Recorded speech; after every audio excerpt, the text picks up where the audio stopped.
What's going on, Tottenham community? My name is Leo Coys. I'm part of Colorado Spurs, and I'm a diehard Tottenham Hotspur fan. And I'm joined by my homie, the one and only. If you haven't catched him on Parker's Pitch, you could catch him right here live in the flesh on the only podcast Tottenham Hotspur related that's 5,280 feet above sea level. Welcome to the Mile High Hotspur. How's everybody doing? Hell yeah. Good intro, Leo. Good intro. I'm doing good, man. You doing all right? I'm doing good, bro. I've been itching to get on stream, you know. I was just telling the guests backstage that sometimes stuff like this takes a back seat to having to have priorities and obligations and being a parent. But at the end of the day, Tottenham Hotspur brings us all together in some sort of way. So here we are, bro. I'm just glad to be able to be in front of this camera and behind this microphone, and just putting out some content for our viewers, bro. How have you been, Parker? I haven't seen you. Well, I mean, we did see each other at the match the other day, but I mean, other than that, I mean, it's been kind of, it's been a while, bro. How's everything been going for you, Yeah. man? It has been a while since we went to a match together. I think you went to Milwaukee for a while. And then I don't know why we couldn't get to a match together at the same time, but Yeah, finally we did. Yeah, it's been good though. But life happens. So sometimes you just got to take a step back and figure the stuff of out and course. then get back on the stream later. Cause this is what it's all about. Yeah, yeah, for sure. So, dude, there was a couple. There was a game yesterday. We got a game now in 2 days. The title of the show, of course, is Grilling Some Franks. The Frankfurts, and then also too, we have Frank Lampard coming up this weekend. So, Oh, bro, wow. a little side note. Remember the first game that we watched, homie, for your birthday, and we actually beat Everton 5-0 when that happened. You Cool. remember? I do So remember that game. I mean, I can't forget. That was really when we kind of connected. We kind of yeah. learned about each other a little bit more. So yeah. And I mean, we Oh yeah. absolutely Oh yeah. we Yeah. Oh absolutely yeah. smashed Everton that day, didn't we? So it's like Yeah. Fuck kind of yeah, hard to bro. forget. It's kind of hard to forget. So yeah, that was Yeah, just and it was your birthday too, so that's another added bonus, yeah, bro. yeah, yeah, definitely. So If we can, do that again, that would be great. But I'm not looking for like a 5-0 win, but a 1-0 win, 2-0 win, I'll take it right now. Um, yeah, Based on our form, I mean, yeah, I'm not looking to score 4 goals right now. I don't think we're going to. dude. Something that I was reading the other day is I think I just read this yesterday actually is if we win our game against Everton, it'll be the best start through 10 games in our history, bro. We will have Ever? 23 points ever. Yeah, yeah. I'm not. No, hold on. That might just be Premier League, or that could just be top flight. I don't know, but for sure it's Premier League era. We will have the Yeah. most points accumulated within Oh, a 10 game, and interesting. yeah, I think that was Tottenham away that put that up there. Maybe it might have been Iggy saying how and people are calling for Antonio Conte out when we're literally at the best point right now that we've ever been, bro. Yeah, it looks So like look, it. I mean, we've only had 2 losses so far, so it's pretty good. I mean, yeah, in all it's just comp. I think that goes out the window, Parker. Like when like you see other teams like a City playing like some freaking attractive football, you know what I mean, scoring all these goals. Dare I say it, the filth down the road, they're playing some good football. And they're getting some good they're getting some good results. So Yeah, when we're kind of right behind them, just kind of one can say struggling or just eking by, it doesn't look that attractive. But at the end of the day, bro, results are results, and we're doing what we need to be doing.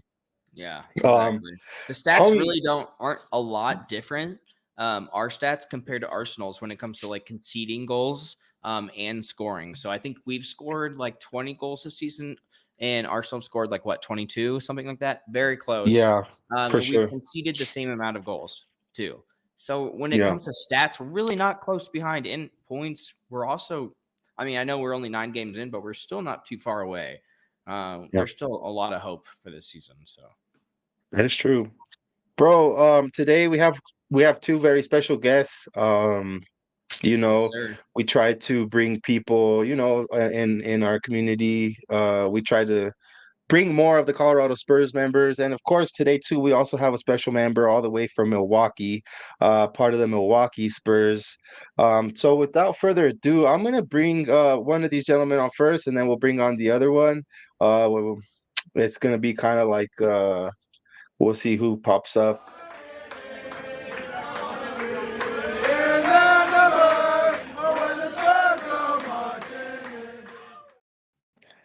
It looks like I've popped up. Bringing on, yeah, we popped up Rob first.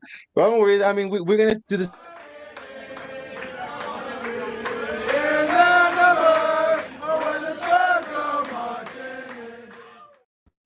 What is Damn. going on, Leo? What is going on? Double whammies, double whammies. Yo, so first of all, I want to introduce Rob. Rob is part of Colorado Spurs, and I want to introduce Kyle. Like I said, he runs the social media for the Milwaukee Spurs. Both you guys, welcome to our stream. I thought it'd be unfair to just give one more platform than the other, so you guys both equally get to share it. So welcome to both of you guys. Thanks and big up to you guys for being part of our stream. This is both your first time, hopefully not the last. So yeah, we're just gonna start off, like I said, with Rob. Rob, how are you doing today, man? How you feeling? I'm great. I'm excited. Excited to be on the pod.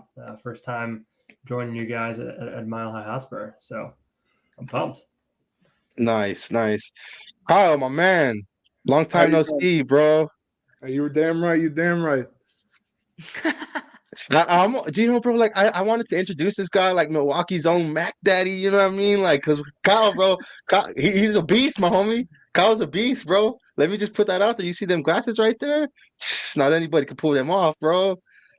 So, Kyle, bro, they look great on you, Kyle. Can we see him with the sunglasses flipped down too? I want to get the. Oh yeah. That's nice. Oh yeah. I'm in party mode, but I got to watch the damn Chicago Bears play tonight, and there's no partying when those useless sacks of dung are playing. Yeah. Yo, so Rob, before we get into talking Spurs, to diving into the game against Frankfurt and to diving in against the game against Everton, I mean, I just wanted to give our viewers a little bit of background for you as well, Kyle. Rob, tell us, man, how long have you been a Spurs fan? So I started supporting Spurs in 2014. Actually, had just moved to Denver and was making a lot of friends playing soccer. I'd played my whole life, but really never followed Premier League until then, and had several friends who were Arsenal fans, sadly enough. I still call them friends, but I was looking for a Premier League team. I didn't want to follow someone else's footsteps, was looking for a team. And it was right when, it was 2015. It was right when Pochettino was coming in. My first season was the season we finished third, and Leicester had won the league, going to Esters that first year. So that's when it all started for me, and it's been a pretty good journey. I've actually not lived in Colorado for almost 5 years now. So it's weird. I'm in Seattle, but I still, obviously, as you guys know, I'm active in the Spurs group chat. I've gotten back into Esters a couple of times since moving away to stay with you guys. And just supporting the team. It was an easy choice for me. I think Spurs just seemed like the kind of team I wanted to follow. I like the plucky underdog with the idea of to dare is the dream. I see that behind you, Leo, and that's a big thing. I'm also I'm a Philadelphia Eagles fan. And the last time they won a league title was 1960, which so there's some Spurs Eagles ties there. Yeah.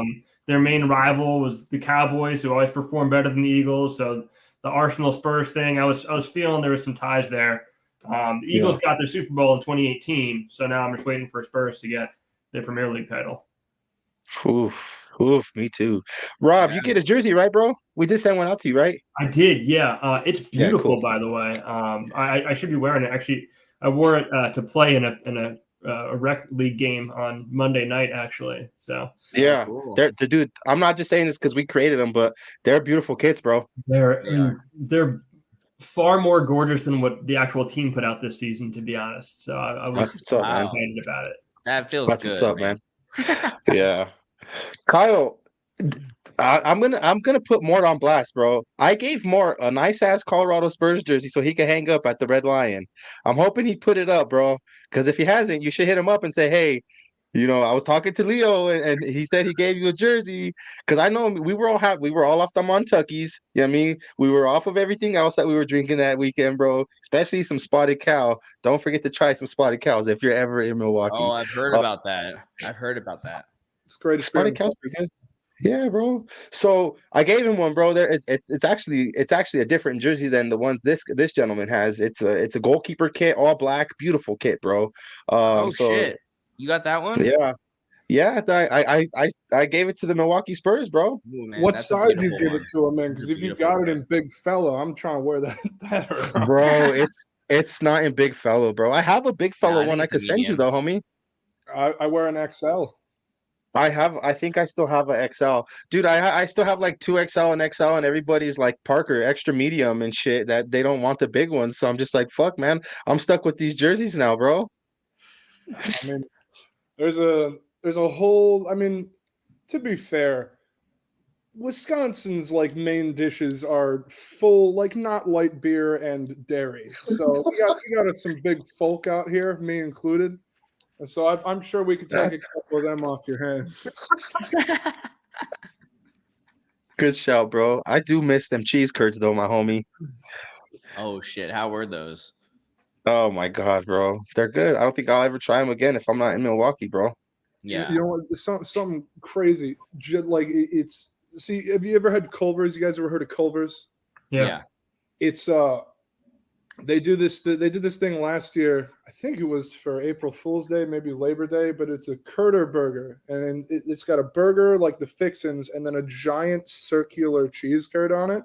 Oh I my just brought it goodness. back, and I'm itching to get at it. I am itching.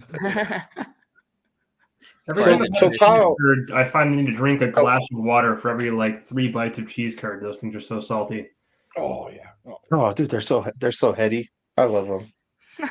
Especially up Kyle, there, I'm like, gonna that's pose good stuff. I'm gonna pose the same question to you as I did Rob. How long have you been a Spurs fan for, bro? Well, I got to remember how old I am real quick, but 26 years. I don't hold this over people, but I am fairly certain at least 95% of the country figured out about what Tottenham Hotspur was after I was a fan, and that's because I was never presented with a choice.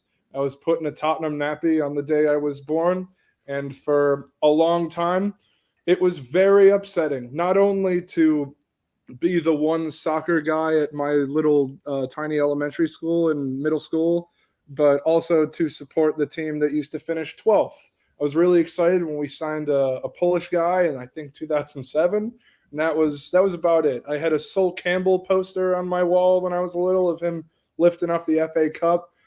Needless to say, that was burned in a suburban Illinois backyard. Good stuff. Good to hear. I was hoping.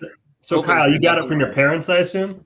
I kind of my parents, mostly my grandparents. They were. So my grandmother was born 7 months of the day before Germany invaded Poland. A lot of my family's Polish, and then the rest of my family is English. And they met during the Holocaust, and then after all that was done, they moved back to London.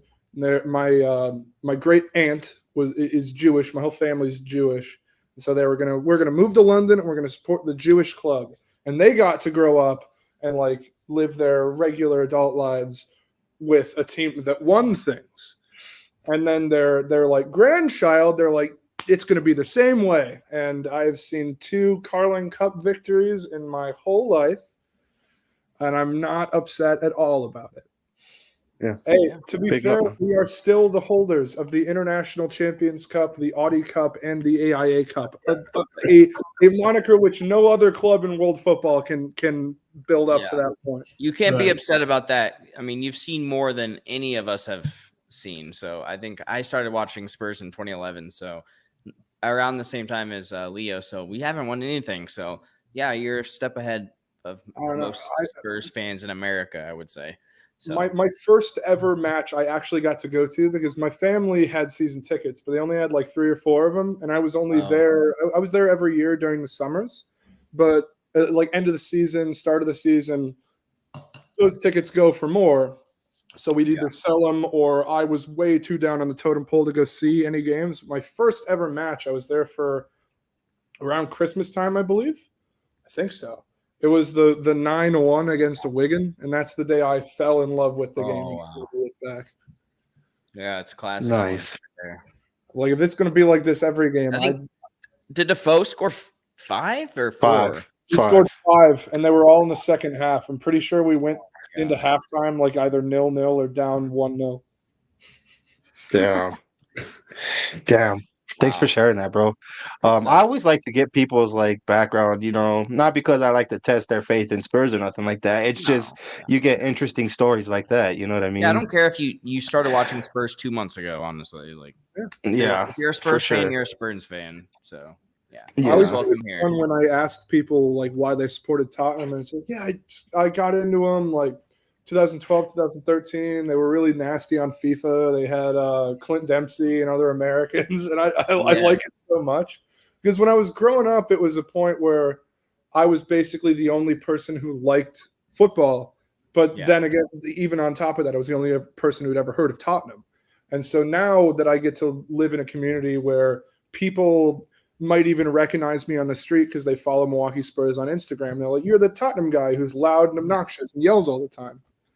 But yeah, that's hilarious. I met somebody from Tottenham when I was in high school, and I had no idea like about the sport or anything, or like I didn't know they actually had a club.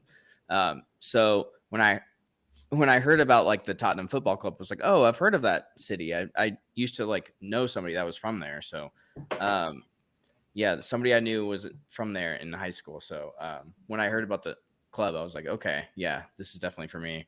Among other things, but I don't want to go there. But good stuff. I support Tottenham because they're the best fucking team on this planet, and they're my one and only club. So fuck the rest. They're the best club ever. Yep. There's only one club in world football that employs Dejan Kulusevski, and that's Tottenham Hotspur, baby. Yeah. Word. I'm really excited about our reaction to the death of our our coach. Oh, fitness coach. Piero Vetrone. So he was an absolute legend to all those players. Something I didn't realize was like how sick he really was. I don't think anybody knew, bro. No, it was shocking seeing that the players' responses were so non-generic. Like usually when something like that happens, you kind of expect to see just some things come out and like, okay, yeah. But like you could tell it was really hitting them hard, and just following the guys on Instagram and seeing what they were posting and the photos with them. Like, there was clearly a connection there. I saw a video of Jean Piero hugging Son after he scored finally in the Leicester game, and just, I mean, like he was his son, right? Like there was something obviously very touching and very personal there. And it seemed to be that way with the entire team. I was really amazed by that.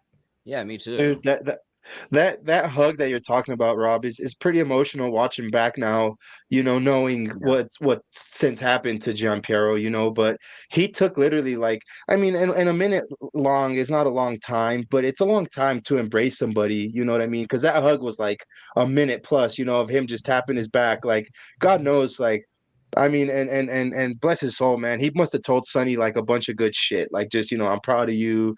I knew, don't ever lose faith in yourself. And I can guarantee you when Sonny scores them goals now, he's playing back those words from Gianpiero Ventrone, I mean, did you see when he scored yesterday? He kisses the black armband, puts it up to the sky.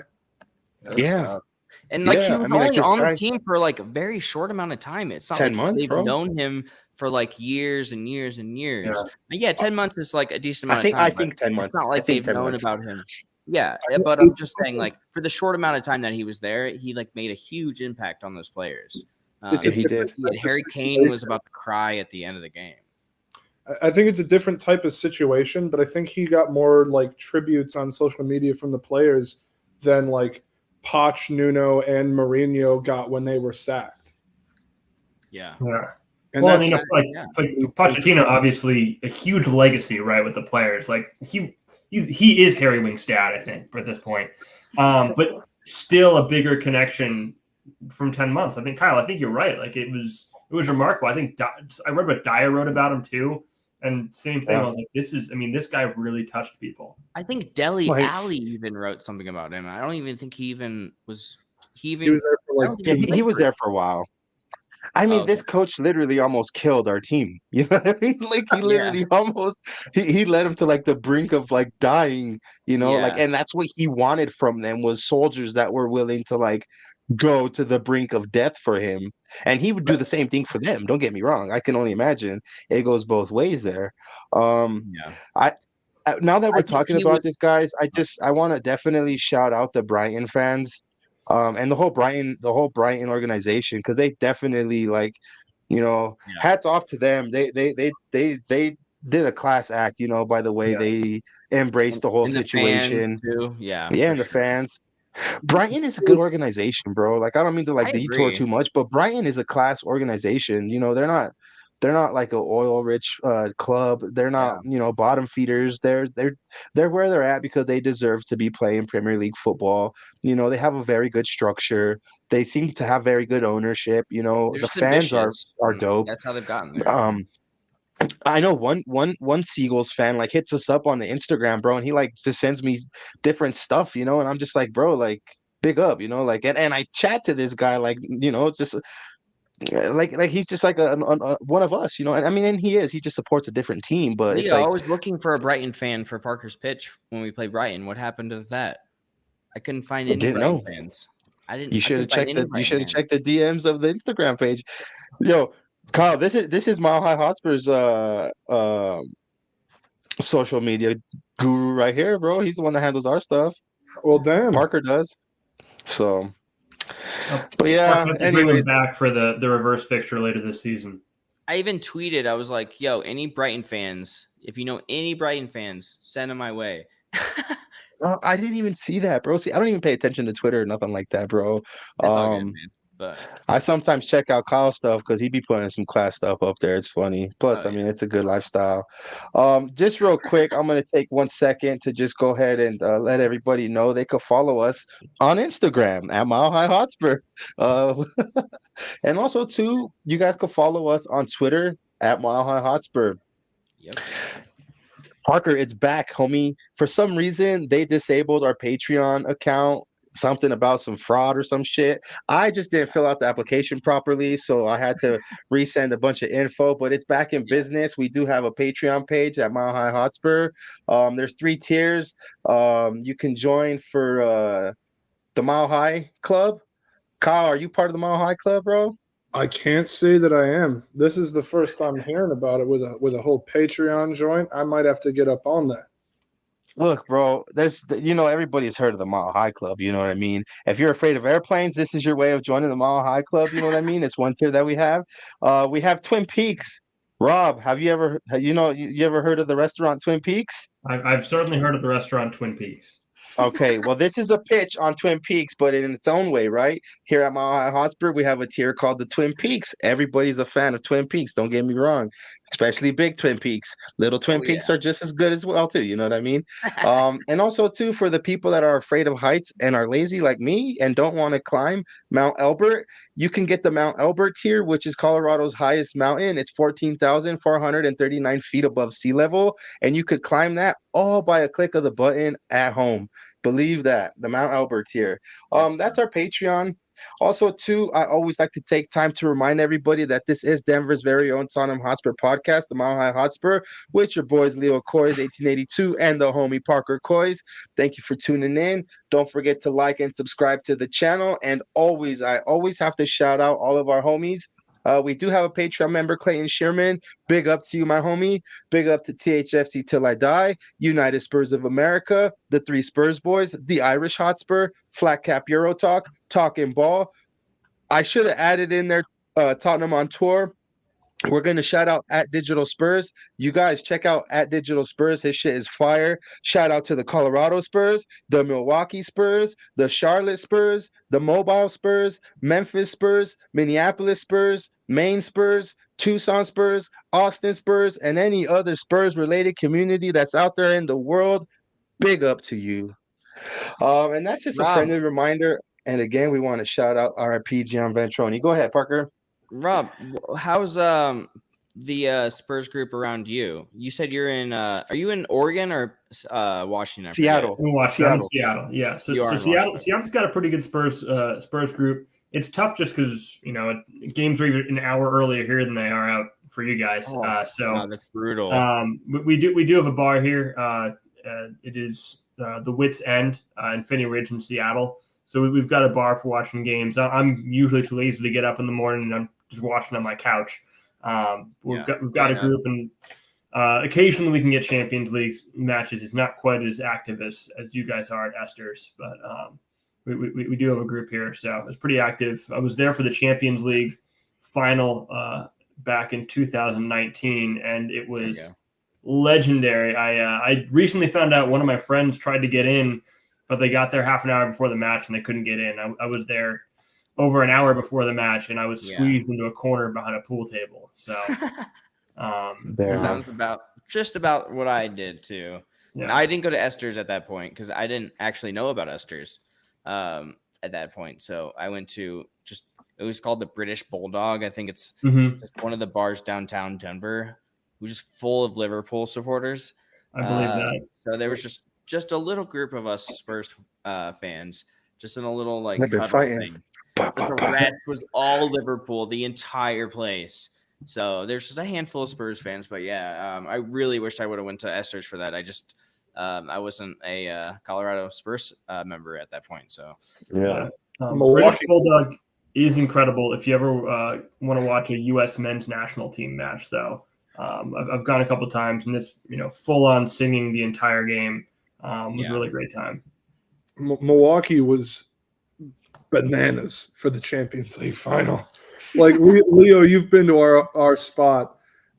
We fit, I think, at max probably 250 in there comfortably. I think we had something like 350 in there to the point where they had to call security to come let people in.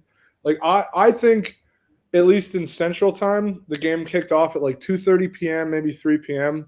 We got there at 8 in the morning. I don't remember a second of that match. Not 1 second. The Moussa Sissoko handball, the armpit gate, that's the last thing I remember for the day.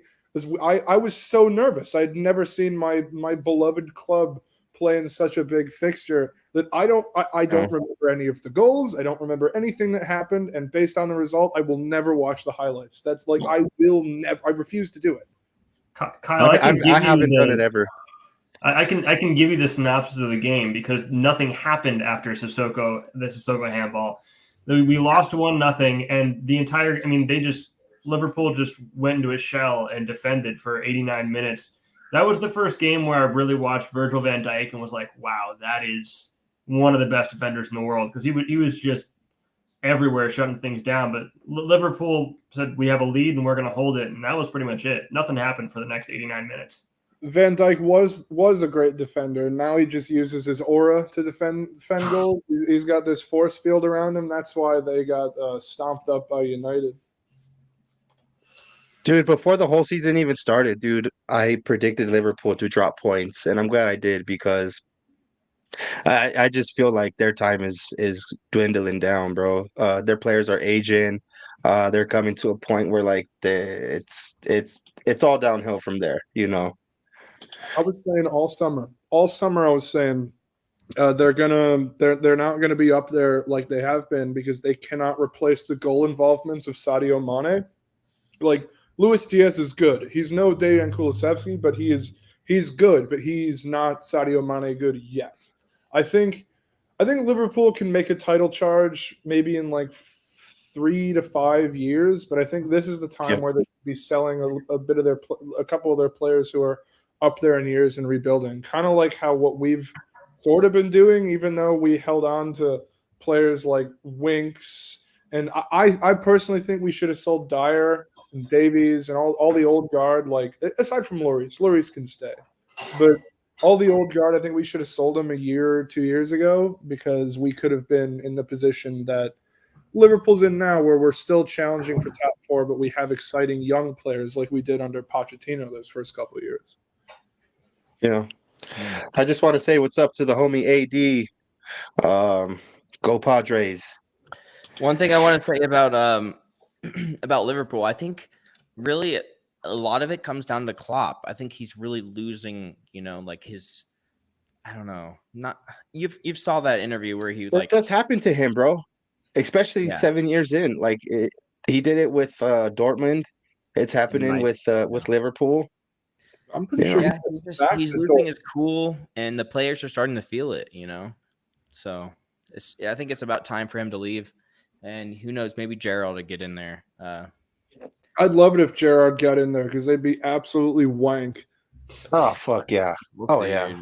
Who knows Yeah. what can happen with Gerrard in there. That kind of leads me to ask you guys this question about our manager. I told Parker earlier, if we win this game against Everton, it will be our best start in a 10-game period for our team's history. How do you guys feel about that? One, knowing that, like, look, we can surpass our best start ever 10 games in, and not only that, but secondly, there's people that think, there. I don't know about you guys, but I've seen, like, I pay attention to a lot of shit on online, Twitter, YouTube, and there's a lot of people saying, Conte out, this and that. First, Rob, how do you feel about, this could possibly be our best start in 10 games, all for our history, and also, what do you think of those people that are saying that we have the wrong manager in charge? Do you agree? So I think there's a couple things going on as part of that, right? So I would agree that Spurs aren't playing as well as maybe they could. Some of our attacking possession, some of our movement, some of our wingback performance has not been what you want from the team. But yeah, the team's doing well enough to win. Defensively, we've been really solid. I think this Frankfurt game was the first time I've thought it's looking a little shaky at the back, but the structure that Dyer has built, the Conte's built around Dyer has been very, very good. So I think the team's going to get even better than it is right now. I think our performances are a little bit worse than our points, but our performances are going to get better. And Conte is a world-class coach, and trying to call for his head is absolutely absurd. There's no reason to even think about him walking out the door, and we should all be dreading the day that will come, and hope that it takes as long as possible for that to happen, because he's brilliant. One thing that I want to add to that is the one problem I have with Conte is it seems to take a long time to integrate players into the squad. And that's the one thing that's concerning me, is that there's really not been much squad rotation.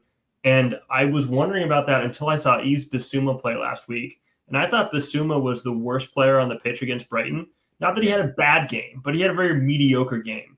And you can see when he would receive the ball, he would have to think about what to do with it. He'd have to think about, where's this guy going to be? And he'd look up, and he made a lot of errant passes, whereas most of our other players don't seem to be thinking anymore. They've really automated their behavior. And I think that's a Conte thing, right? He's got his system that he needs to get his players into.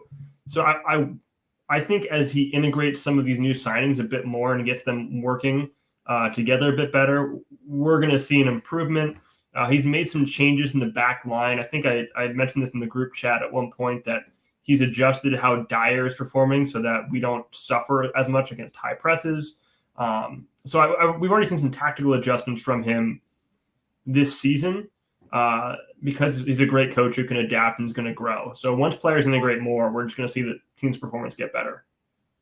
Yeah, I totally agree with what you said about Bissouma. I think he was, overthinking everything. It's like he's not used to working with Conte, like you said. He hasn't started a whole lot yet. He hasn't had a whole lot of minutes. And when he was back at Brighton, I think he could kind of do whatever he wanted, sort of thing. And now with Conte, like it's a very strict, like you got to do what I tell you to do. So I think he's kind of overthinking it a little bit. So yeah, I agree with that. But the thing is, we really need that 3 in the midfield. Mhm. We really need that 3-5 midfielder, because that definitely changes everything. We have control and everything like that. We just need to keep doing that 5 in the midfield, because that really changes Well, everything. Right. it helps us out, Parker, so that we're not getting overran. You Yeah. know, we're not getting overran in the midfield. But it's good to have the players, and it's also good to be versatile. Because look, we went back to 3-4-3 against Frankfurt, and it helped us out. You know, Frankfurt were a team that we're always going to counterattack as well. So we don't Yeah. want to play the 5 in the middle against them, because then they'll win the battle on the counter. So Yeah. I think this last game was definitely a big up to Conte on his game management, on his management skills there, knowing that Frankfurt were always going to be a counter-attacking team if we allowed them to be. Kyle, the same question to you, brother. We're almost to 10 games into the season. We have a chance to be the best start in our history. And how does that make you feel, hearing all the shit going on about Antonio Conte? I mean, with the noise around Conte on social media, I don't pay a lot of attention to it, because I mean, there's a lot of public outcry for more rotation and stuff like that. But Conte has his system. He's notorious for having a smaller squad, less rotation, and that's why he's hurt in the long run in European competitions and cup competitions. But I'm really happy with how we've started. I mean, like, if we win, it's the best start in our whole history, and that does mean a lot to us. I do think that, like, at least in the last 10 years, maybe even 15, we've been a club who starts off really slowly. We have a bunch of bad performances, and then we always have to claw it back at the end of the season. And we end the season on a high, but we start the season on a low almost every year. And so it's really nice for me to see that we're starting strongly. And it doesn't mean as much as it would have 10 years ago, because now the Prem is a lot more of a top-heavy division. So Yeah. the City, if City drop points against a team like Brighton or Crystal Palace, like they may have 10 years ago, and by they I mean the team at the top, like the champions, like imagine United losing to Palace 10 years ago. Yeah. Like, Yeah. it might have actually happened. Like it's perceivable, but we're in a league where it's so competitive that I feel like we need more rotation for our non-league, because Conte's a league manager. Like, he won the league with Chelsea 16-17, and I distinctly remember sitting there in the first 15 minutes of the game. I think it was at the beginning of the season. I know we ultimately lost the game, maybe 2-1, 2-0, but I was sitting there with one of my buddies, and I was sitting there laughing. It's like, he plays such negative football that even their own fans are booing them playing it out from the back from a goal kick. But they won the league. If, like, I was big on Jose Mourinho. I think he was a good signing. Wrong players, wrong board for what Mourinho wants. And Pochettino was never really backed, but he put the framework of the club where it is today. I don't think without a manager like Pochettino in there, that we would be in the position that we are today to sign managers like Jose Mourinho and Antonio Conte, because we can have all of the best facilities in the world, a 62,000 seat stadium, but if we don't have the framework and the culture of the club to where it needs to be, as well as with the stadium and all the other amenities around the club, with the income and the spending power, we would not be where we are today. We would not have Antonio Conte. We might have Gattuso or whoever we were linked with before Nuno. And I'm really happy with where the club is right now. And I like seeing players play in positions that they haven't really been in. Like, Son and Kulusevski are cutting into the center a lot more, and we're letting Emerson Royale and whoever plays left wing back for us do a lot of the dirty work on the outsides of the pitch. But I don't know. I've really liked Sessegnon this year. I think he's made strides in his game defensively. Best wing back. but I like where we are, and I think we can definitely get top 3. A title might be a bit out of our reach with how good City are, but I think we can win something this year if we play it right, and that's what I want. Yeah. One concern I have though is the January transfer window. So if we're like, where we are now in January, we're not going to buy any players because the board's going to say, okay, we're right where we want to be. This is kind of what we, planned on. We don't need anybody else. So it does kind of concern me. I don't want to be 5th or 4th or 6th or whatever come January, but I think we need some players in order to actually win something this year. Otherwise, I mean, what position would you buy? I'm sorry? What positions would you buy? Definitely a center back, and then a midfielder. I'd love to see James Maddison there. I know we've had, a lot of talk about him joining the club, within the last couple months, but I think he would be such a good buy for us. I think, he does all the things that we're missing. He does those free kicks. I think Parker, I think if we get something like, sorry to cut you off, bro, but I think if we get somebody like a James Maddison, it's gonna be the same shit, bro. He's gonna sit on the fucking bench until he learns Conte's system, and I think one reason why we're seeing Basuma not play as much is because he's definitely a player that Conte wanted. And I don't remember whose stream I was on when I was talking about this, but I said I don't think Conte is really willing to put Basuma out there without Basuma being a polished product and saying, there you go, my son, go and flourish. He doesn't want to put Basuma out there if Basuma's not going to take everything and grasp the opportunity and hit the ground running, because that's going to look bad on him. Because let's just face it, he didn't come out and publicly say, oh, Basuma was a signing for Tottenham Hotspur. No. He never said that. We know that was somebody that he wanted. That's somebody that he put, he has his handprint on, so if we get James Maddison, if we get any, I think we need to get a player that is going to come into our team and take Pierre-Emile Højbjerg's spot or take Bentancur's spot, because right now, you guys, those two guys are fucking balling out of their minds right now. Yeah. Pierre Højbjerg and Bentancur, they're starting because they hold that spot. Yeah, it's when we have to then integrate a third midfielder that then we're like, who are we going to put in? Skippy, Basuma? It's not going to be Basuma right now. Basuma is absolutely garbage.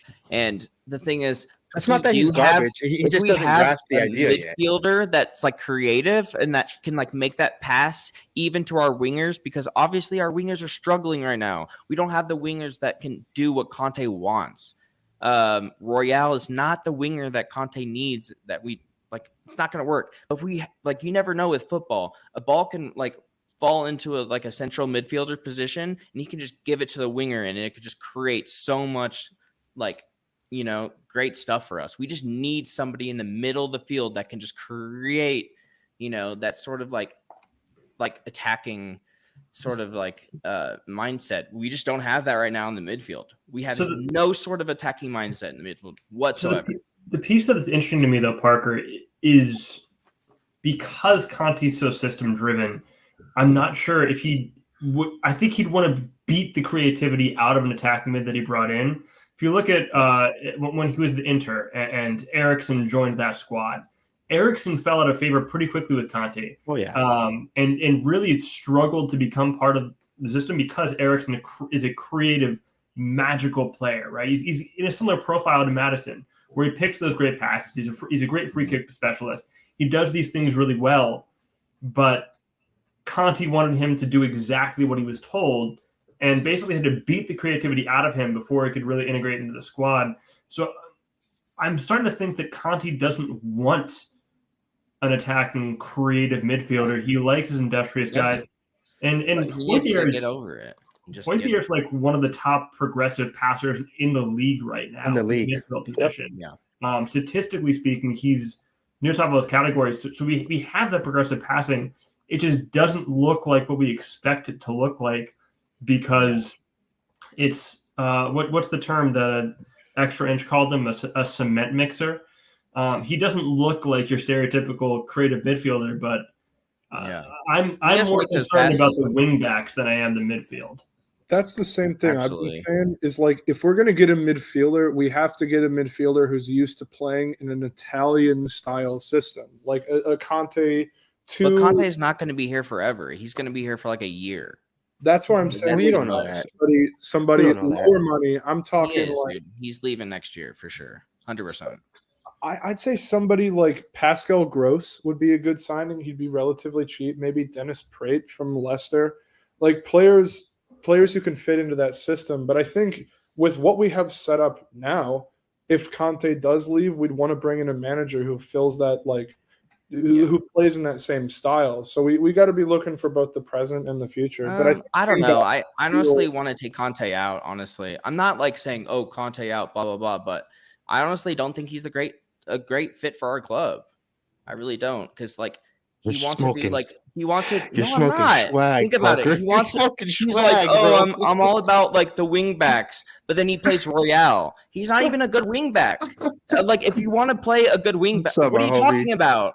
Like this is facts, dude. So if you want to play a good wing back, put in Spence. He's the only fucking good wing back that we have, dude. I want to I'm know serious. what Jet I'm sorry, Spence but- has done but to Antonio No, Conte's he's life. way too. No, dude. Conte is just way too like.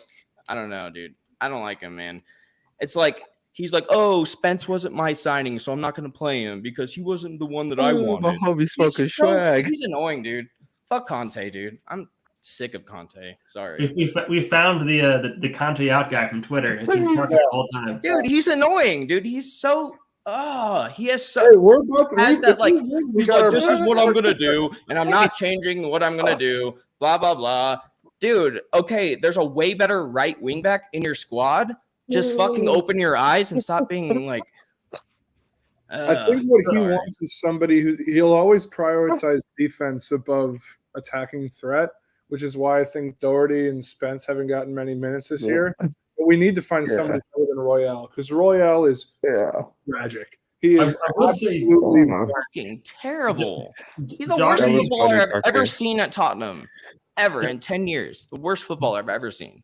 Doherty's defending did look pretty good against Brighton, though. He was getting back and doing He some did look essential good. stuff in the box. Yeah. So hopefully He did he's look good. working on that. Because he was playing great before Matty Cash decided to assault him last year. So I think once he's feeling fully back into it, we're going to see a lot more from Conte. Like, I get that Conte knows how to win titles, right? And he has a system that, like, and he's very stubborn. Like, it's has to be the system because I've won titles before. But, you know, things change. You're in a different club.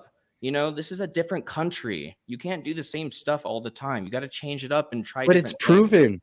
I don't But it's care, proven, dude. bro. This is, okay, I don't care. Like, he hasn't won shit. Emerson Royale is our new Musa Sissoko. Trash. Like he Emerson stinks. Royale. Everybody knows he stinks. He stinks real bad, but he's like a meme player. And so there's a lot of the fan base that likes him, or there's some of the fan base who likes him. But when I see him on the pitch, I want to vomit. I do not like. He plays a stinky, disgusting toilet brand of football. He's paid Kyle, him- why does Conte like Royale so much? I want to know that question. His I work want to rate know that is answer. I insane. mean, I think he's the best defensive wing back at our club. But going forward, he has no idea. Like he looks like. no. He plays a lot of FIFA, so he knows where to be. But with the ball at his feet, he looks like me. It's like putting me at right wing back. Yeah. I mean, yeah, he's the worst wingback ever. But the thing is, Spence is actually our best wingback, and he's just sat on the bench and just forgotten about. And I think Martinelli even said for Arsenal, I think right now people are saying he's probably the best winger right now in the Premier League. He even said Spence was the hardest defender he ever played against, and that was in the FA Cup last Sure. year That's against Nottingham Forest. that So- there is true.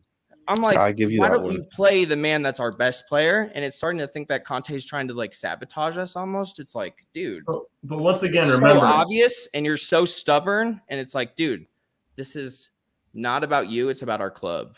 Okay. And And Like, again, we're not going to win shit this year. We're not. We're Sorry. 9 games into the season, and so like what I've seen so far, it's something that the president of Milwaukee Spurs Mort always says is that we are getting points in fixtures that we didn't get points in last year. Like we're beating Brighton away, we're drawing against Chelsea Good away. point. Like we're getting points that we didn't last year, and I think to make a judgment this early in the season, I never like to do it, I only like to make a judgment on how our season's going come like the end of November, like after we've played all the other 19 teams, to see where we stack up, at least in terms of how we've been the last couple of years. It might be a bit boring to watch and a bit negative, but we're getting results. Even in our bad performances, where even like us as fans know that our players are touching the ball poorly. They can't play a pass. Like, we're still getting results that we didn't get in previous seasons under more attractive managers and more attractive styles of play. And so I'm very confident in our ability to I wouldn't necessarily say challenge for the title, but to be up there. Well, for me, it's about Son. If Sonny is in form, and I said this before we even played our first Champions League game, because Son was really struggling in the first couple of Premier League games. I was like, if Son doesn't figure it out, we're not getting anywhere near a title in the Champions League. We're not even getting into like the last 16. So now that he's finally finding his form, now we're on top of the Champions League group. So it's starting to show when Son is really firing at full on all cylinders, we're going to start getting results, because it's not all about Kane. So I think that Son is actually the biggest managerial challenge for Conte this season, and tactically speaking, because Son and Perisic just do not work together on that left side of the pitch. What we saw in those first Premier League games is Perisic attacks forward so hard that he goes right into the space that Son's filling and basically prevents Son from receiving the ball in space. And you don't want Son receiving the ball in traffic and in a tightly defended space. You want him running onto it. And so we've seen him play a lot better now that Sessegnon's been playing on the left and getting time in the pitch. So I'm hopeful about that continues. But I've been really disappointed. I think Perisic has actually hurt our performances, not because he's played poorly, but because where he wants to be and where Son want to be are almost the exact same place. That's a good point. I never thought about that before. I think you're right. That's why I wouldn't mind seeing him on the right with Sessegnon on the left, because especially if we continue with this front three that we're going with now of Son, Kane, and Richarlison. Richarlison always likes to get more center because he's more of a natural, like he's a winger, but he plays in a number 9 role more often than not when he was at Everton. And so he's used to being more in the center. So if we can keep Perisic wide and then have attacking threats in the middle of the pitch, I feel like we'd be a lot better off. The thing is, we have 3 right wing backs and 1.5 because Perisic is either footed, but if he's going to be contradictory to the system that we want to play and the player that Son is, I feel like we got to start playing him more on the right and maybe even do a rotation of like Sessegnon and Doherty on the left, because Doherty was pretty good when he played on the left in those couple games last season. Yeah, that's where he was in the Villa game when he got hurt. I just feel like a lot of our wingbacks, they can, besides Royale, I mean, a lot of them go forward, but they can't, defend.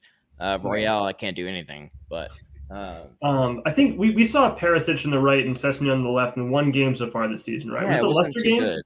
It wasn't too good, honestly. Perisic on the right.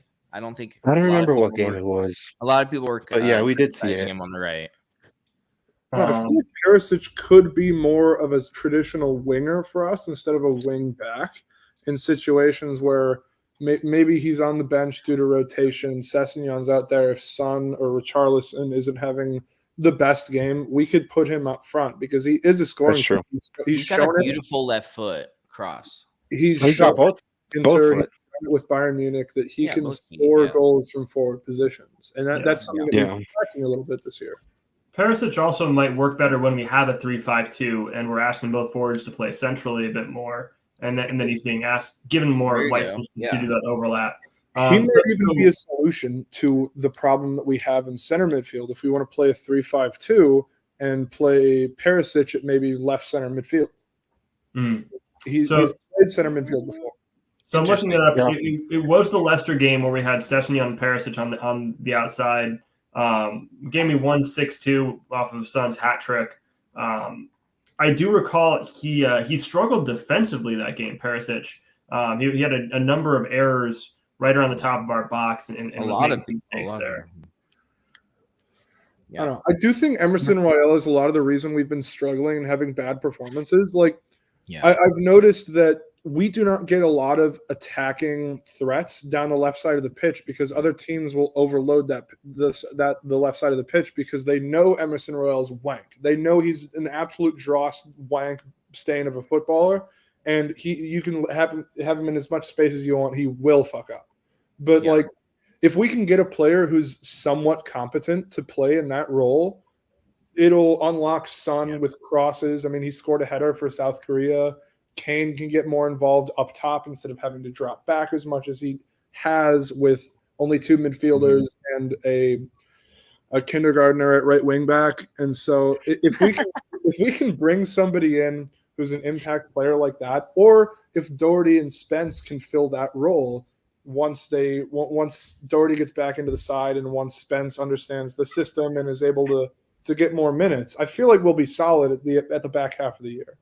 Well, and Doherty was shredding people with Kulusevski last year. When Kulusevski was going on that tear where he had like 8 assists in 10 games or something, Doherty was a big part of that. They were working through it together. We need Dejan Kulusevski back bad. It's the one, like, I put him in all our match day promos for Milwaukee Spurs. Like, I think it's funny. The one that I made for Frankfurt, I put him as the son from the Teletubbies.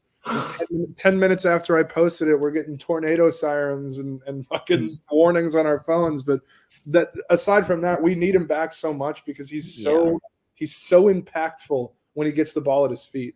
Other than Son, who's very, very good off the ball, but on the ball he can struggle and have bouts of up and down form. But Kulusevski has been so solid on the ball for us that I don't know why Conte dropped him for Richarlison for those last couple games before he picked up an injury on international duty. Is there a way for us to get that Dejan Kulusevski as Son from Teletubbies on the screen right now? Can we get an image of that? I'll send it to Leo.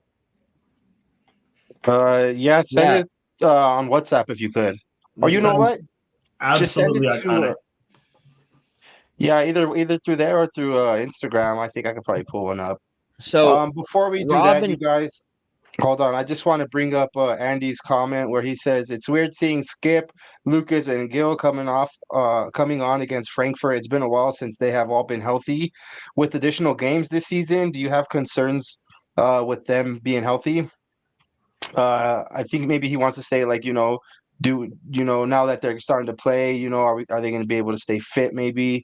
You guys, how did you guys? First of all, Parker, when you seen Skip, Lucas, and Gil all on the pitch, bro, what was your first reaction, my man? The person that impressed me the most was Gil. The others. The one you hate on the most is Gil. The one you hate on the most is Gil. Me? Yeah. I know you don't like that motherfucker, bro. Yeah. Oh, I just think he hasn't bulked up as much as he should have.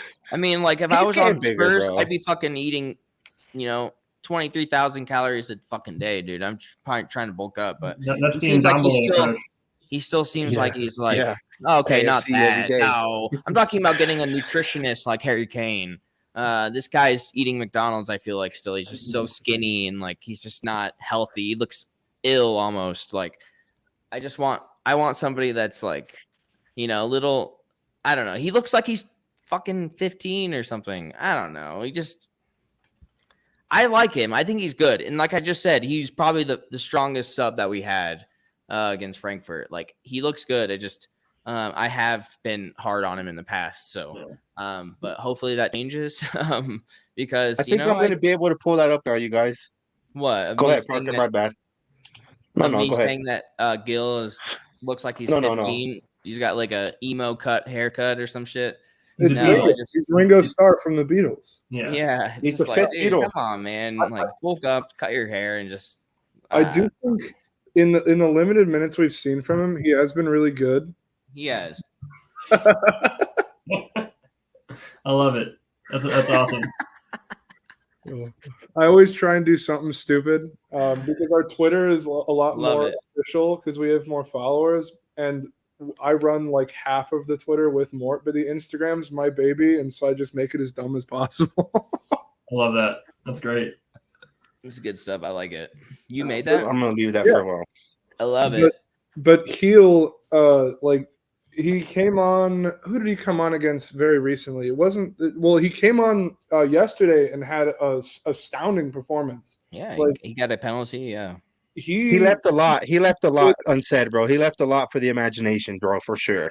he could, if he keeps playing the way he did yesterday, he could be pushing Kulusevski for minutes when Kulusevski comes back. Like he was in the limited time we've seen him this year, he's been not necessarily end product, but he's getting there. I mean, there was he had a moment, I think maybe over the weekend, maybe in the last Champions League match, where he came on with 15 minutes to go. He lost the ball, tracked it all the way back to the opposite corner from where he's all the way back in our left corner, won the ball back, I think nutmegged or went past a couple defenders.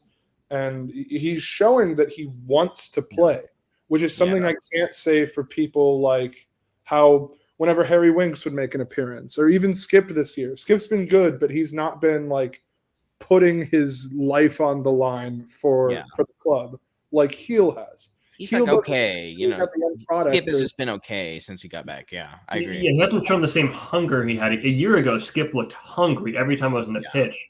And that's Heel looks hungry. He wants to be there, and he's an agent of chaos out there, right? Like he scares defenders. It's interesting. So someone I think very similar to him from the U.S. and playing for Leeds right now is Brendan Aronson, where he's just kind of this scrawny, scrappy guy that he's scary because he's determined, and that's all it really takes for him. If you have that care, that's what matters. If you really want it. Yeah. It's the old adage of not the dog in the fight, but not the size of the dog in the fight, but the size of the fight in the dog. Yeah, he was really impressive against our last. I think he came against our first game against Frankfurt too. He came on. I think that's what I was talking about earlier. Yeah, I think I was going to say that. I think what you were talking about was his first game against Frankfurt. But yeah, he definitely needs to bulk up. To the original question about injuries and can they stay together? I think if he starts getting Premier League minutes, he's going to get beaten up, and I think he's got to be careful about and his play style is going to lend it to him being fouled a lot too. So he does need to be able to absorb that. But to the original question about injuries in general, I'm worried, half our squad, almost all of our starters are going to be playing in the World Cup in December. So that's not going to be brave for them. I have 2 games a week, go to the World Cup, train, play in the World Cup, and come back. So those younger guys who aren't in the World Cup and our backups who aren't in the World Cup, Mora, Skip, Heel, none of them are on a World Cup roster, right? Those guys are going to need to be able to come back in form and ready to go in case our Richarlison, Sons, Kanes pick up some Is Kulu playing? Is Kulu playing World Cup? I don't think he is, right? Should be. Sweden didn't make it, did they? Did Sweden qualify? I don't think they did. Sorry, I didn't mean to cut you off, Rob. It just kind of occurred to me that I think. Look, I don't mean to put bad juju out there, but I hope he's not in the World Cup, just so that we at least have him. Spit when the rest I'm starting of the to think team that is. a lot of our players are, even though they're playing now, they have the World Cup in the back of their mind, and it's like I just really want to get past the World Cup and just focus on our club because I want the same thing with our players. I want us to have the same focus and commitment towards the Premier League, blah blah blah, and all the other competitions we're in, because a lot of them are really thinking about this World Cup. Maybe, and maybe that's why They have to be, bro. They have to be. Yeah. Especially Harry Kane. Harry Kane's 3 goals away from being England's top goal scorer. He's got a lot riding on this World Cup as well. Sonny, he's got a lot to fight for. Dyer might finally crack into the England starting 11. Dyer. He's been so much better, and he actually plays in a back 3. He should get in there over people like Harry Maguire, even though he's been a stalwart in that side for years, and like Ben White. I think in terms of performances, if you count last season, I think Ben White's been pretty good this year, but he plays more as a right back for the A word. But Eric Dyer should at least get minutes in the World Cup because he has been solid for us. Like Conte has transformed him. He kind of fell out of form under Nuno. He was pretty good under Mourinho. The last time he was in this kind of form and what I've seen him, at least defensively, was under Pochettino in the year that we finished second, and the year we finished third afterwards. but seeing the resurgence of Dyer almost, because I feel like he hit his lowest point under Mourinho when he went into the stands and fought that fan because he said some shit to his brother. Like, that was kind of Dyer's lowest point, and then he had shit. Remember when he went to the bathroom Yeah, he halfway? went to sit in the middle of the game and came back. Nature calls. Yeah. Dude, Mourinho went in halftime and was like, "What are you doing, man? Like, get out of here!" Legend, honest to God, legend. I do like Dyer so much, but we don't. That's another, like we mentioned, signings in the January window or maybe even next summer. We do need some cover for him because I like Davinson Sanchez, but I don't think he's good enough to play at the level we want to play at and in the system we want to play at.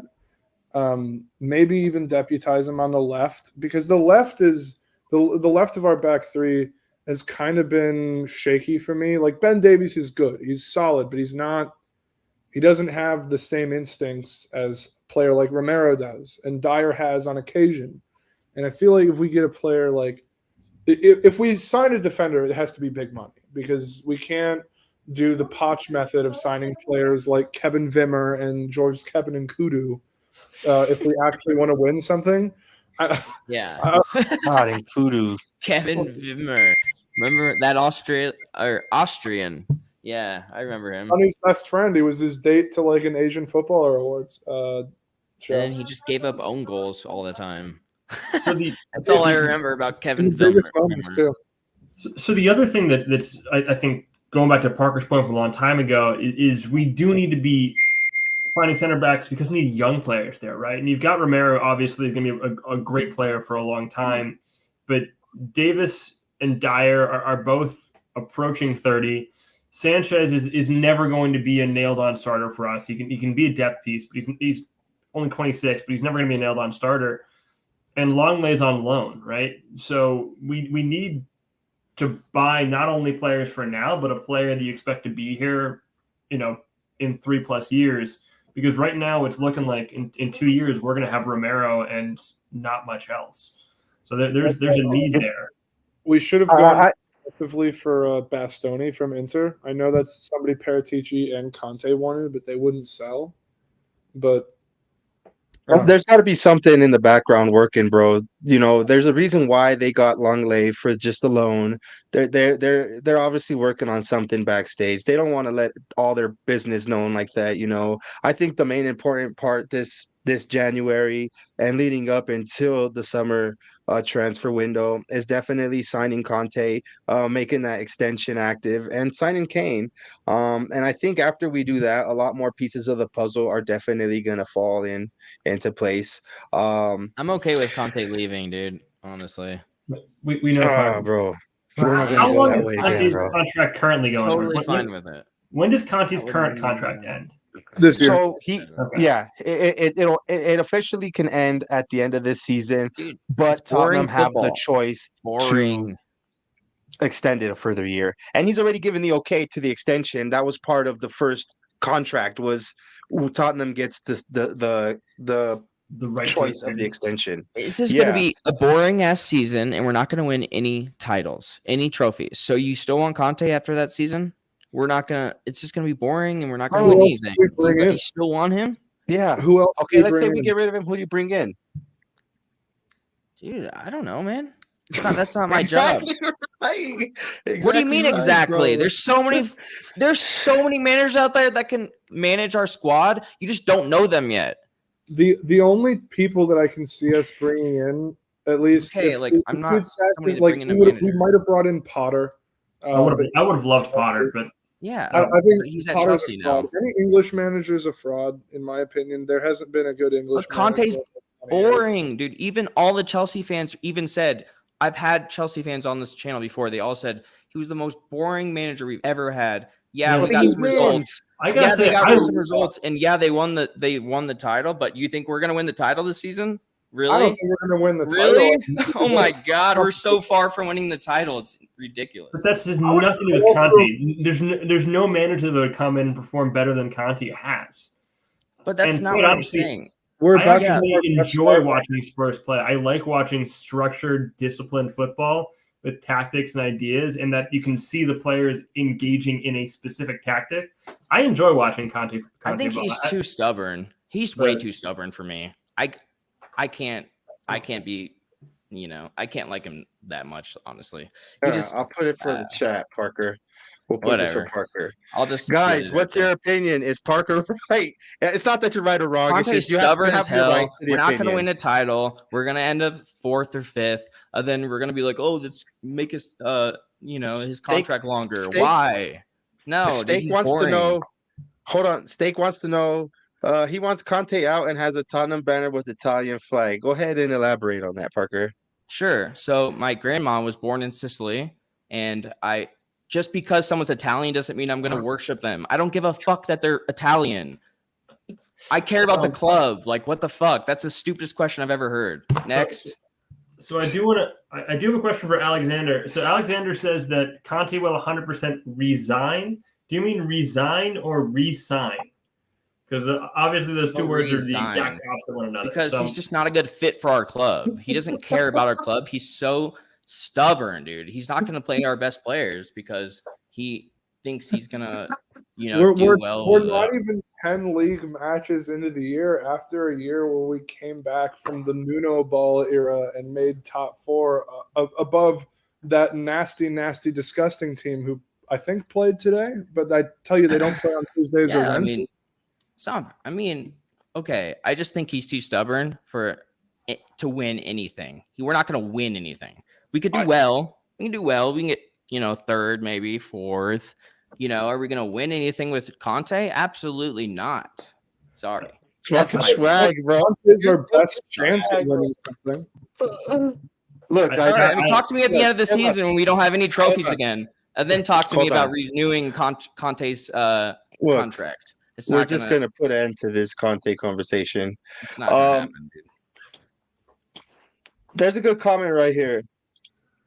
Did Harry Kane channel his inner Højbjerg on that penalty kick? What was that about? 2 penalty kicks missed. So for those of you guys who are not really, if you don't really understand this, we have this thing at the pub where, when Højbjerg is at the, he's got the ball and he's about to kick it and he's right outside the box. What does he do? He gives a souvenir to the fans and boots it way up until like the second fucking row, right?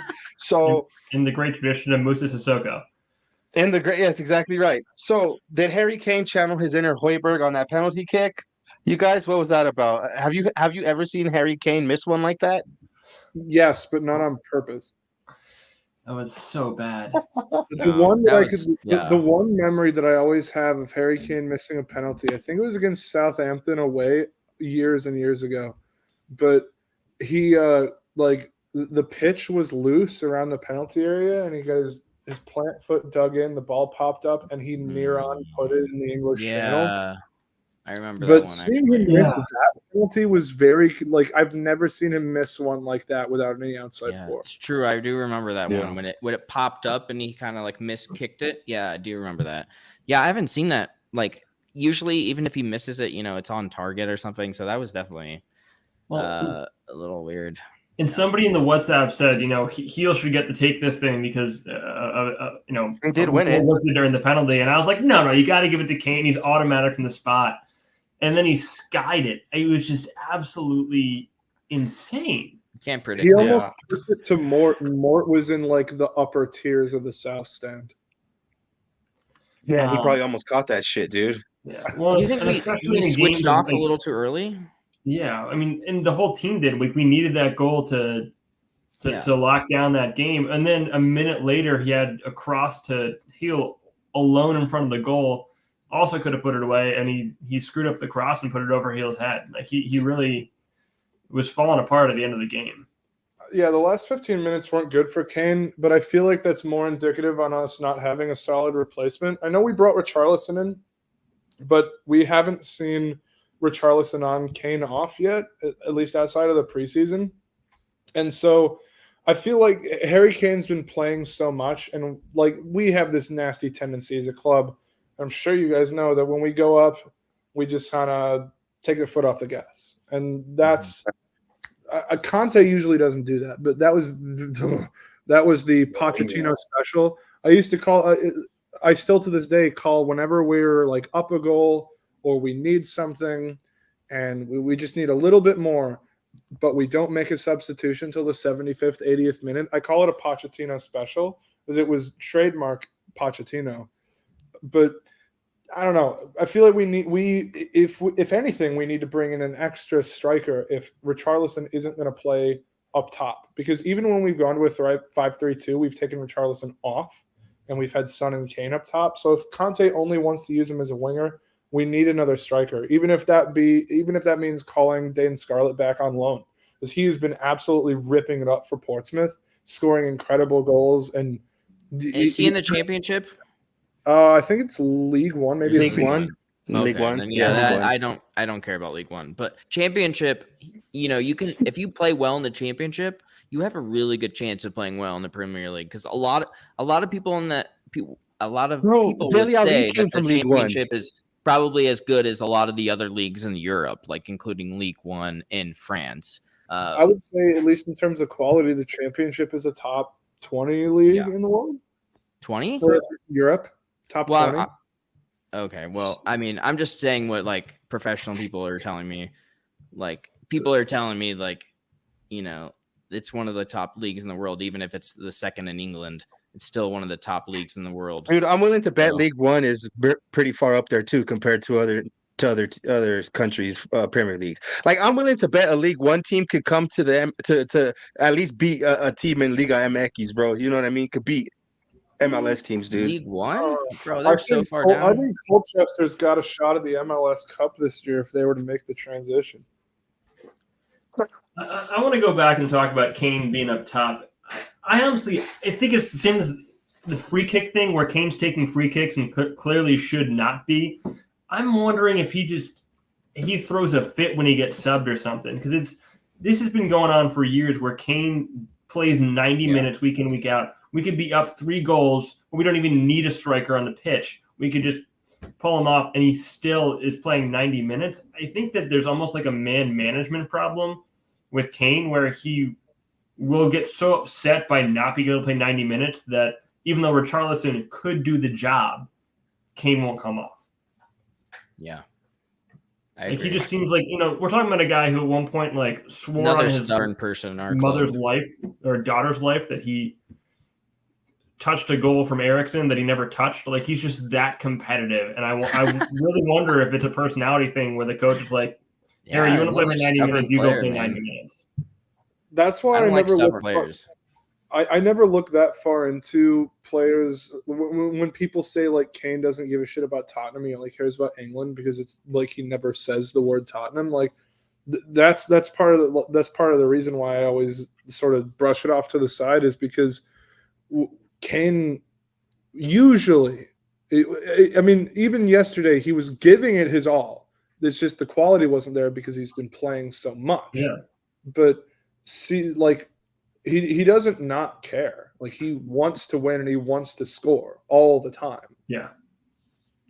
He doesn't want to sit. He wants to be on the pitch contributing. But I think that hurts him in the long run. I think he could take some time off. He could play 75 minutes in a game. I mean, one of his first like big ankle injuries was in like the 80th minute in a game we were up like 3-1 against fucking Millwall in the 5th round of the FA Cup. Yeah. Why was he on the pitch? He's not when we have the world-class talents of Vincent Janssen on the bench. I will say, I think Vinicius could have played a whole lot more than he did when we had him under Mourinho, though.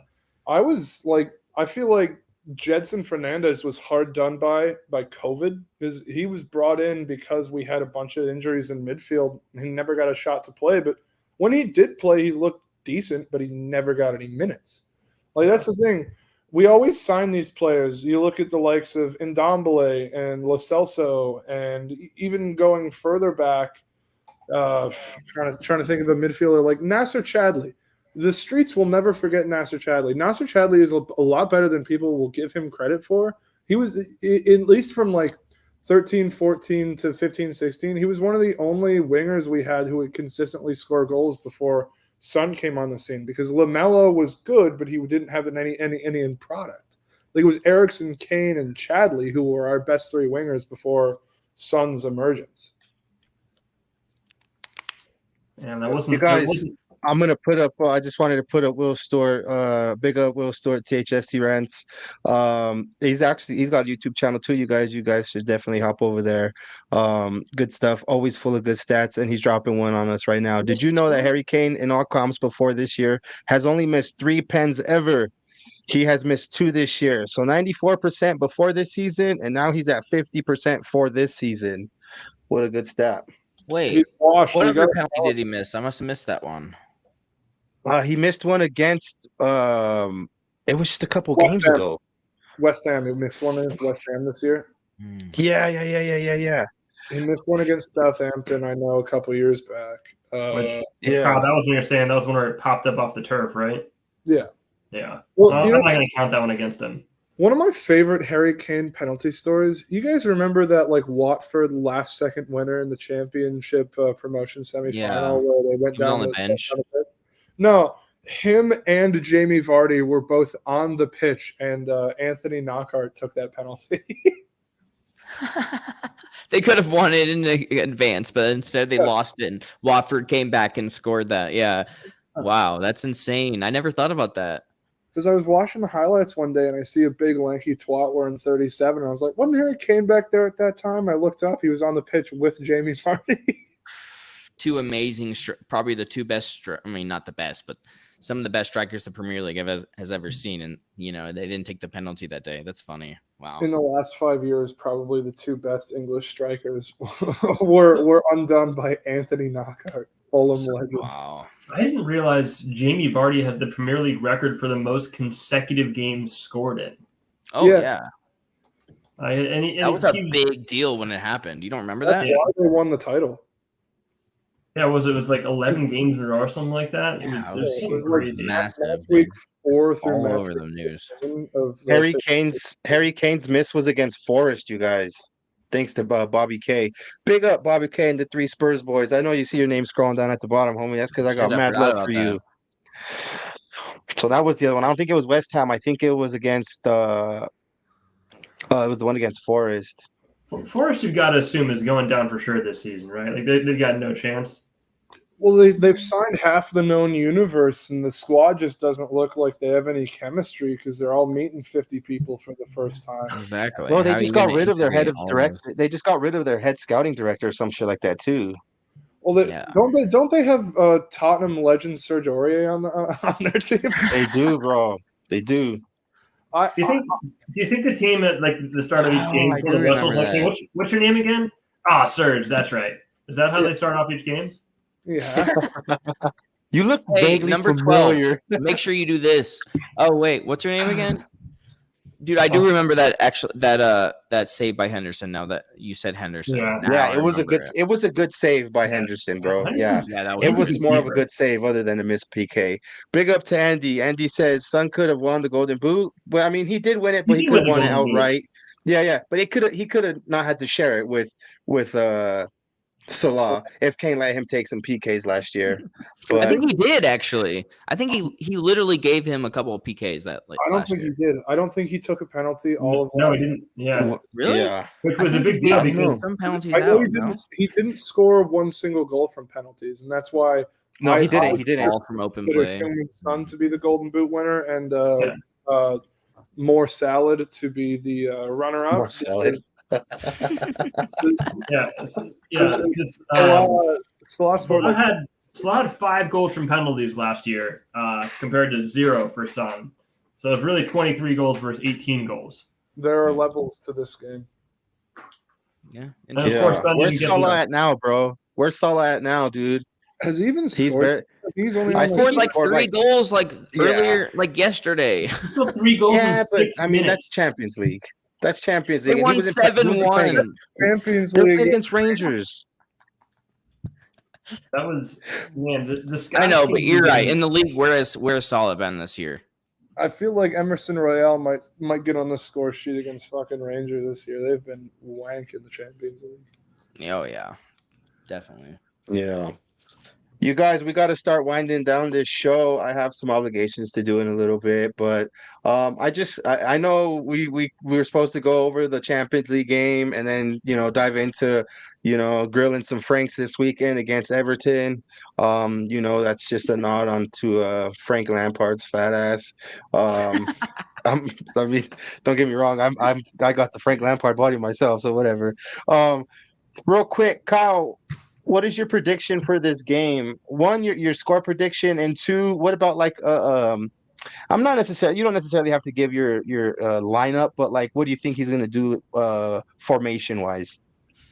I think we go traditional 3-4-3. I think Richarlison comes off at the 60th minute. Mora comes on, grabs an assist, and we win 3-1. Okay. Well, thank you for enlightening us with that, bro. Rob, what about you, man? Do you see Kulu supposed to be fit for this game? Do you see him coming back on, or is Conte stubborn ass like Parker would say gonna keep him on the bench, or what is your formation and what's your prediction?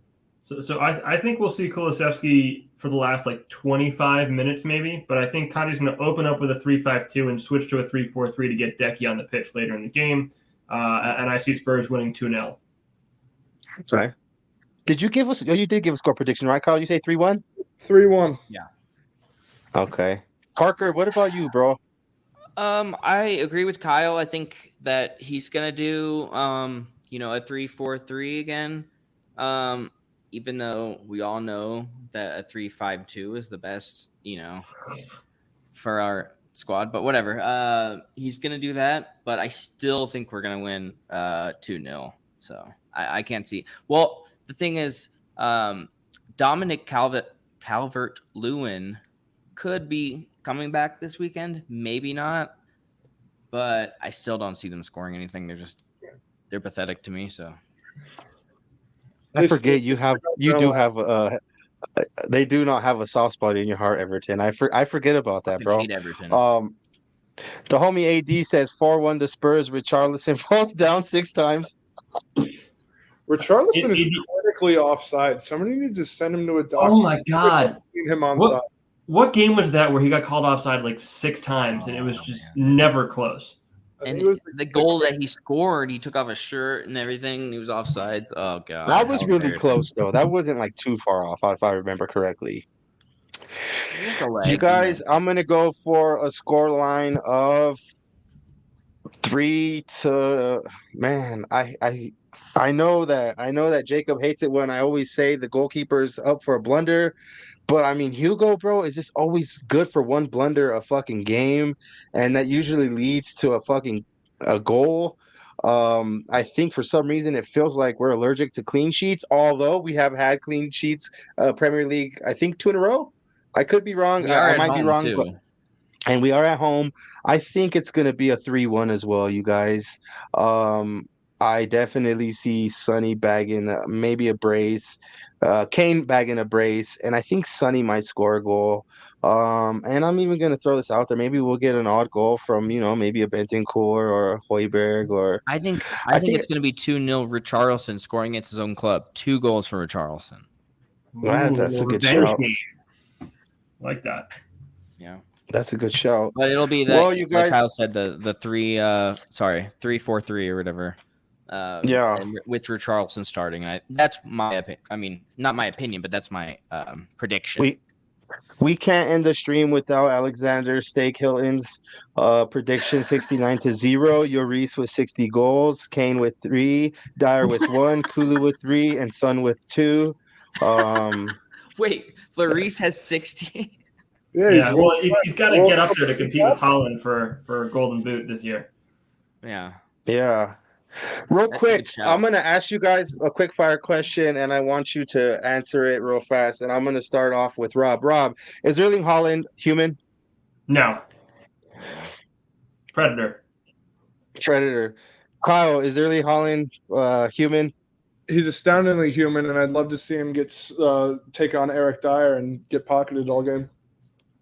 Parker, is Erling Haaland human? He's not human at all, man. He's completely a machine, AI, whatever you want to call it. Yeah, no, he's like the Terminator, man. It's insane. Bobby K says 3-0 to Spurs, a Conte masterclass, and Parker will be singing his name in the streets. Hold on. Hey, Who's winning the league this year? Is City going to win the league though, or are we going to win the league? Without City's City's gonna gonna win the league. Yeah. City's gonna win the league. Yeah. City's Well, gonna win the Arsenal league. is for definitely sure. fucking not winning the league. I mean, No, they're gonna. pound they're gonna left choke wing bad. substitute. They're We'll really- get. The I filth- think we'll get second. City will get first. The filth are gonna come crashing down soon, bro. Like they've They've lost played to pretty Manchester United. They beat us. We had a bad day. The ref. I'm not gonna say the ref blew it, but Emerson Royale blew it.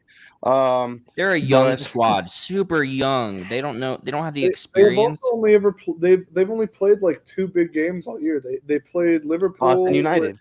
It wasn't Man, even. Liverpool. Oh, they did beat Liverpool. You're right. But Liverpool right now doesn't seem to be a big game. I think they lose to Chelsea.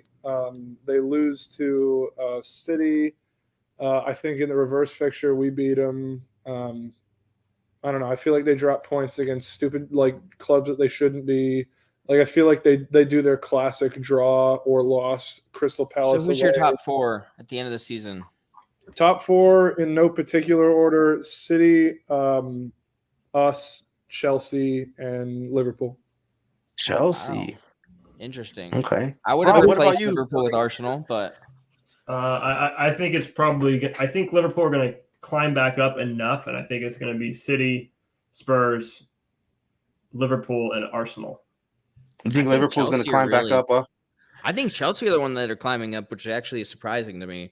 Because Man, I really fuck didn't Fuck predict them them to. Cowboys. It's the new Fuck manager. the man. Chelsea Cowboys. Oh, trust me, I hate The them. London Cowboys are going to do real big this. Yeah, fuck the London Cowboys. I mean, yeah, I agree. I just they're climbing up the table. They win this last weekend. I mean, we really needed that win too because Chelsea won. Yeah. They're just Chelsea are just seeming to win every game. So we need to keep winning. They sacked Tuchel when they were like 6th or 7th in the league, like 6 games into the year. Like it didn't make a whole lot of sense. I mean, I know they've been pretty poor in the Champions League, but I don't know if they like. There's probably something going on behind the scenes, but Exactly. very Now they're top of the league in the Champions League too, just like us. So yeah. I mean, Andy said that he thinks his take on what's his name? Erling Haaland. He says, wasn't he in Rocky 3? Sorry, Kyle, what were you saying, brother? I don't know. I was gonna say, Spurs and Chelsea both top their Champions League groups. I know that one of those 2 clubs likes their public transportation a certain way, but you got to give a big shout out to the scum from South London who invaded on our territory over 100 years ago. They have put in excellent performances against the absolute titans of the game. I'm talking about Bodo Glimt. Bodo Glimt, massive club. I think nasty Are you scum, talking about Europa League right now? top four Europa League group, but those nasty scum are getting results against the titans of the game.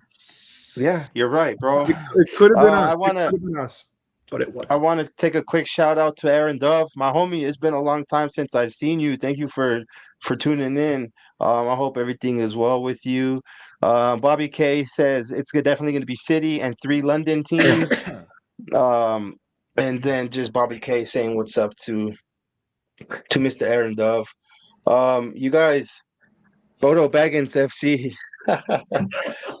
Kyle, it was a definite pleasure to have you on, my man. I look forward to being able to have you back on to stream with us, dude. I fucking can't wait to go back out to Milwaukee and to chill with you, bro, because you were definitely a wonderful host. The whole Milwaukee Spurs left an impact, and if you guys left an impact on my Spurs being, if that makes any sense. You guys definitely were fucking dope as fuck, bro. Your guys' spot that you get together is smaller than our spot, but I'm not gonna lie, you guys get rowdier than our spot. So I thank you very much for the fun time, bro, and I definitely invite you.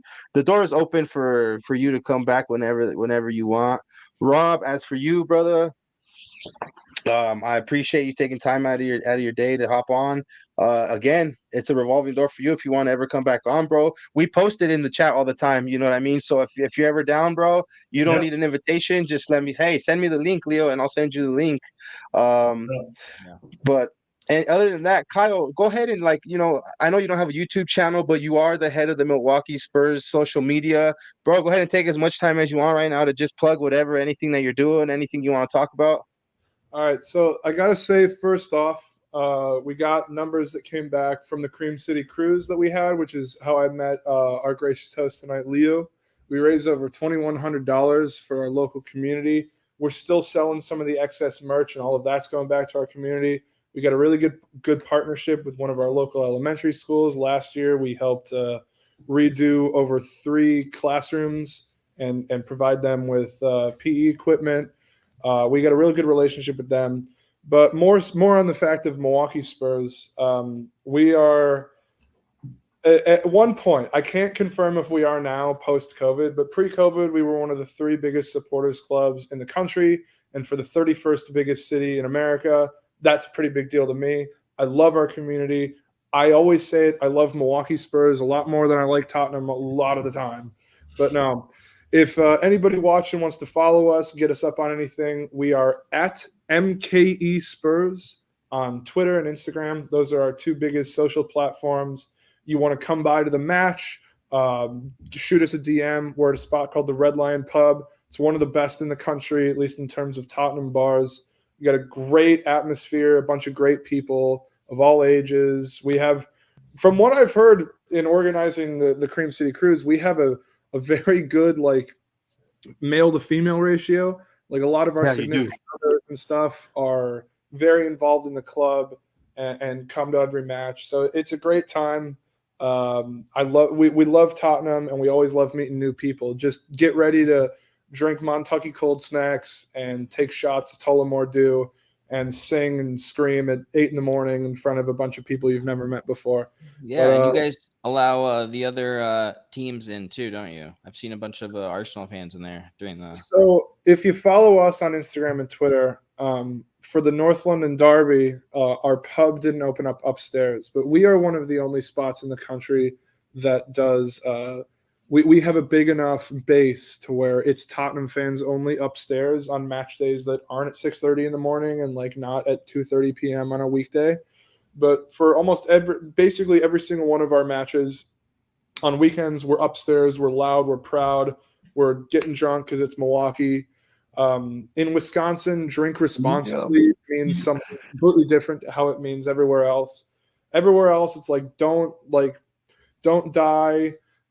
Drink responsibly, make it home safe, and obviously make it home safe in Milwaukee. But when you say to drink responsibly to somebody in Wisconsin, it just means simply do not get arrested. Gotcha. To shout out my boy Iran, yes we do. Got the special bottle in the house, but that's our unofficial official whiskey that we actually have a special for it.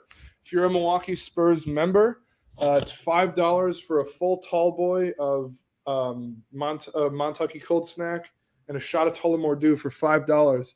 That's why we are, if not the biggest supporters club in the country, we are by a mile the drunkest. Okay, I like that. We need that sort of thing at Colorado Spurs, huh, Leo? I think Colorado Spurs is the most stoned supporters group in the country. It's the most what? You're the most stoned. We're the highest supporters group. Ask Doug. Oh, yeah. Well, I mean, it depends on how you look at that. You talking about high, or are you talking about just being high? I'm talking both. It's both. Almost certainly both. I mean, it is what it is, bro. We're there to support the Spurs.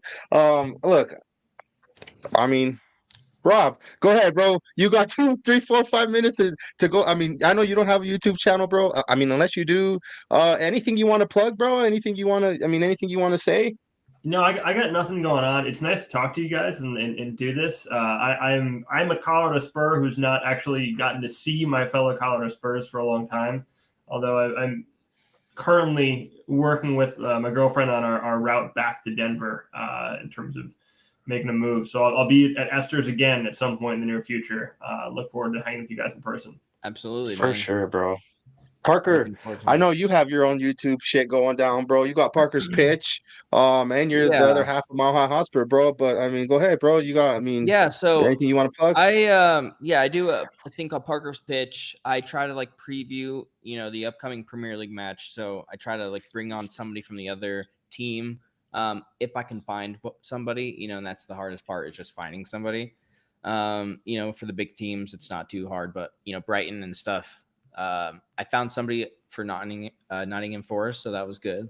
But I also wanted to thank Kyle and Rob for being on the show because I think you guys really like had such a good discussion today, and you guys really made me think too, and kind of like almost made me kind of change my view on some things. So definitely a good panel today, and so I appreciate you guys being on. Yeah, no problem. I always love talking about Tottenham. Always love it. I can talk your ear off. Yes, sir. Probably save my girlfriend some Tottenham talk. She probably appreciates it. Absolutely. Yeah. Well, you guys, as for Parker and myself, we're just two lads that love to talk about Tottenham Hotspur. We have a podcast. We try to do 2 podcasts a week. Like I said, adulting gets in the way of that. And our show is too good to miss. Everybody that's tuned in here, I know the homies at Mile High at United Spurs of America are gonna have their stream in a little bit. So as soon as you're done over here, go and hop on over there and support the homies from United Spurs of America. They definitely put out good content, and if it wasn't for people like them, I don't think that Parker and I would have our own channel. So with that being said, you two, Kyle and Rob, man, it was a fucking pleasure to talk to you guys. Hopefully we could do it again soon. Parker, am I going to see you Saturday or not, bro? I'll be there. All right, man. All right, you guys heard him. All right, he said he's going to be there. But until then, you guys, I appreciate everybody. Don't forget to like, comment, and subscribe. Real quick before we leave, I am going to let you guys just a reminder: follow us on Instagram at Mile High Hotspur. Follow us on Twitter at Mile High Hotspur. We also have a Patreon that's going down at the bottom at Mile High Hotspur. We appreciate any and all support. And even, just hitting the like and subscribe button. That's free. Real quick, the homie says, big up Leo, Conte hater, which I think that might be Parker, Rob, Kyle, and everybody in the chat. But you guys, one more. Come on, you Spurs. And with that being said, you guys, come on, you fucking Spurs. Come on, get it.